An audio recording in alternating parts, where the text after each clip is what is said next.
Bismillahirrahmanirrahim. Bismillahirrahmanirrahim.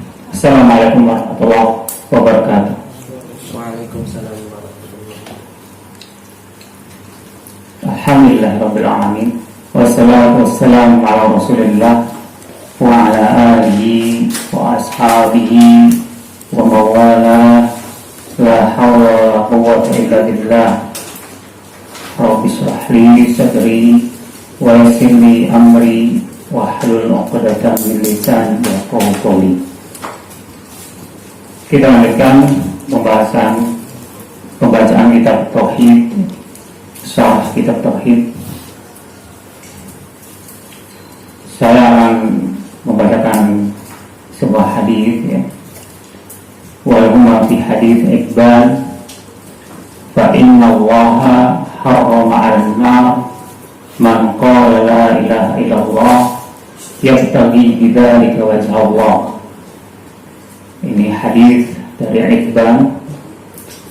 Iqbal adalah Ibn Malik bin Amr bin Ajlan al-Ansari min Bani Salim bin Auf, sahabi masyhur, ya.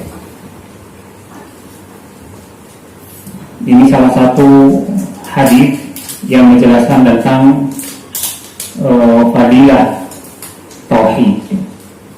Setelah kita membaca yang sebelumnya bahwa tauhid itu bisa takfir ad-dunub, ya, bisa menghapus dosa-dosa. Kemudian juga dengan bertauhid akan dimasukkan ke dalam jannah, ya, betapapun atau bagaimanapun amalan kita. Kemudian dalam hadis ini dijelaskan, fa inna Allaha harrama 'alan nar man qala la ilaha illallah yabtaghi bidzalika wajha Allah. Walahumma, di dalam penjelasan di sini adalah diriwayatkan oleh Al-Imam Bukhari dan Muslim, ya, di dalam sahihnya, ya. Kemudian makna harrama 'alan nar adalah at-tahrim. Tahrim itu artinya al-man'u. At-tahrim al-man'u, ay mana'an naru an tamassahu, yaitu mencegah atau menghalangi neraka untuk menyentuhnya, gitu ya. Jadi dengan kita bertauhid maka haram, ya, untuk neraka untuk menyentuh orang-orang yang bertauhid. Ya bertauhid bidzalika wajha Allah ay mukhlisan min qalbihi, yaitu mengikhlaskan.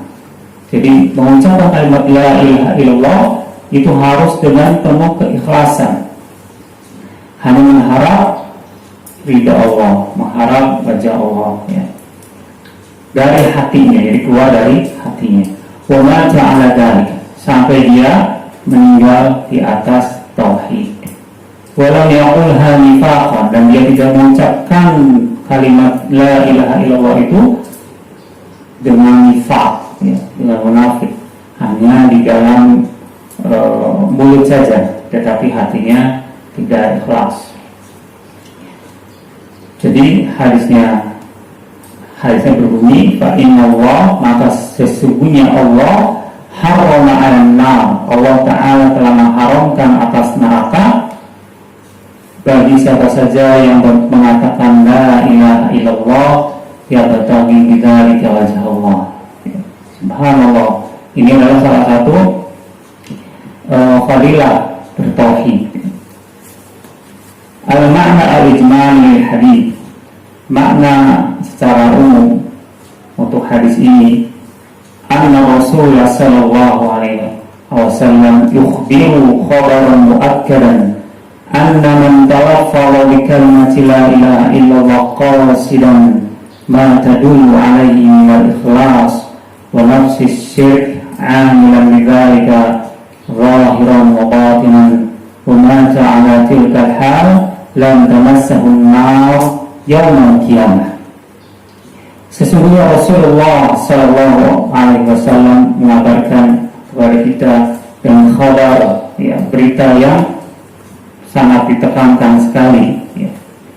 Sesungguhnya orang yang mengucapkan kalimat la ilaha illallah dan dia berniat sesuai dengan petunjuk, ya, dengan ikhlas dan juga dengan menafikan atau meniadakan syirik, dengan mengamalkan tauhid tersebut, dengan mengamalkan kalimat la ilaha illallah zahiran wa batinan, baik secara zahir maupun secara batin, dan sampai akhir hayatnya dia berada di atas tauhid tersebut, maka lan tamassahun nar yaumil qiyamah, maka Allah akan diselamatkan dari neraka pada hari kiamat.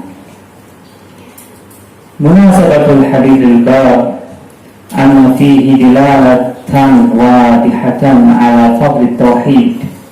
Sesungguhnya di dalam hadis tersebut ada dalil, ya, petunjuk yang jelas atas keutamaan tauhid. Wa annahu yujibu liman mata alaihi an-najata, dan sesungguhnya Allah mewajibkan, ya, bagi orang yang mati di atas tauhid, bagi orang yang meninggal dunia di atas tauhid, Allah mewajibkan an-najah, ya, keselamatan minan nar, keselamatan dari api neraka, wa takfiras sayyi'at, dan menghapus kesalahan-kesalahannya. Ma'istafadu minal hadith, faedah apa yang bisa kita ambil di dalam hadis ini? Awalan yang pertama adalah fadl tauhid wa annahu yanqudu min nar wa yukaffirul khataya.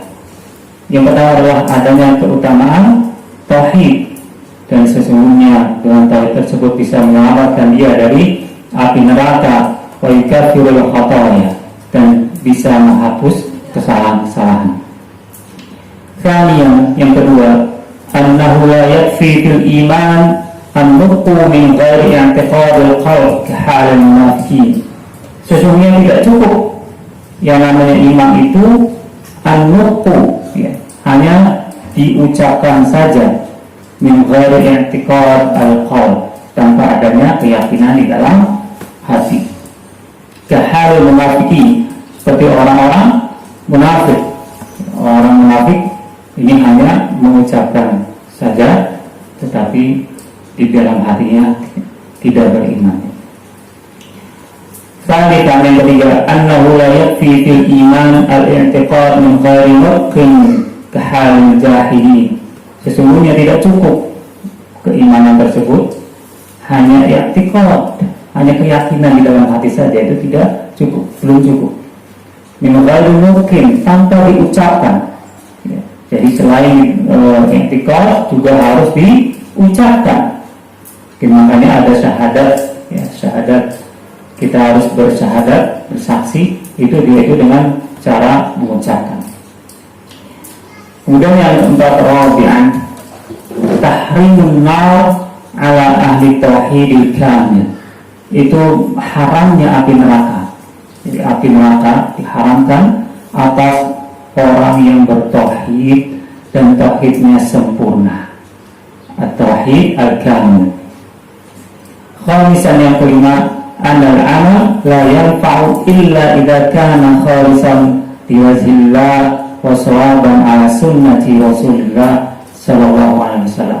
Sesungguhnya amal itu tidaklah bermanfaat kecuali dia harus ikhlas, ya, harus ikhlas mengharapkan wajah Allah, wa shawaban, dan harus benar di atas sunnah Rasulullah Sallallahu Alaihi Wasallam. Jadi amalan itu tidak hanya kita mengerjakan, ya, suatu amalan, tetapi juga harus ada tuntunannya, ada sunnah dari Rasulullah, ada petunjuknya, ya, ada tuntunannya, ada syariatnya yang kita ikuti, yaitu Rasulullah.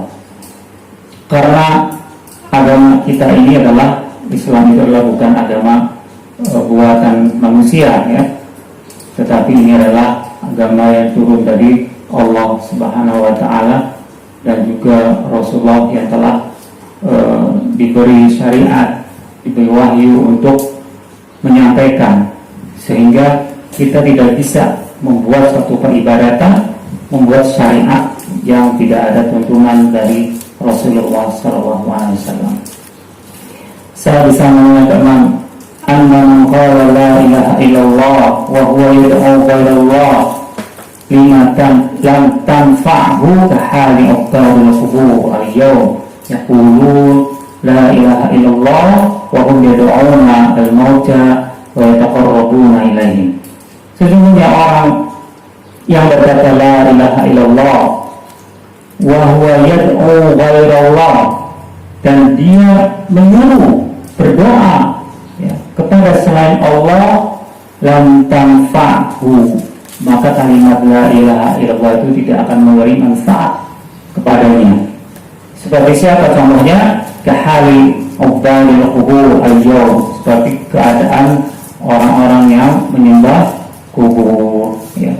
Orang-orang yang menyembah kubur pada hari ini ya, pada saat sekarang ini, mereka banyak yang mengatakan la ilaha illallah. Mereka mengucapkan kalimat la ilaha illallah, tapi dalam waktu yang bersamaan mereka meminta kepada orang yang sudah wafat, kepada aulia, para wali yang sudah wafat, dan mereka maksudnya adalah untuk mendekatkan diri kepada Allah dengan melalui wali-wali tersebut. Nah, ini salah satu bentuk yang tidak disyariatkan dan bisa merusak tauhid ya. Karena kita harus dakwah atau kita berdoa kepada Allah Ta'ala, meminta langsung kepada Allah Ta'ala. Yang terakhir, itsbatul wajhi lillahi ta'ala ala ma yaliqu bi jalalihi wa 'azmatihi, menetapkan wajah Allah ya ala ma yaliqu bi jalalihi wa 'azmatihi, yang sesuai dengan kebesaran Allah Subhanahu wa taala.